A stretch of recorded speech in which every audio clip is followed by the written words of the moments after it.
ఉంటారు నయా జమీందారులు. ఇప్పుడు ఎస్ఎస్ బుల్స్ సజ్జా లాంటి నయా జమీందారులు వస్తారు.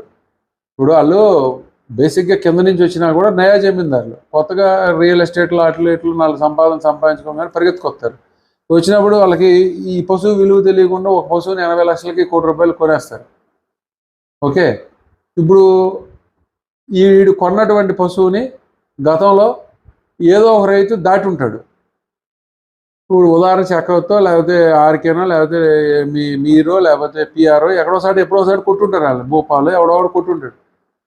ఆ పశువుని వీళ్ళని వెళ్ళి ఈ పశువుని అడిగామనుకో, ఇప్పుడు భూపాల్ ఏం చెప్తాడు, ఆ పశువుని 80 లక్షలు చెప్పిన నాది కూడా కోటి అంటాడు. నేను అప్పుడు 2 కోటి అంటాడు. ఇది కోటి పెట్టి ఎప్పుడు కొనాలి? ₹1,00,00,000 పెట్టి పశువుని కొనడం వద్దా? అలా అంటే నేను అన్ని ఉదాహరణ చెప్తున్నా. ఇవన్నీ ఏంటంటే కాలక్రమే ఆర్టిఫిషియల్ హైప్, లేనటువంటి కొరతని ఉన్నట్లుగా సృష్టించి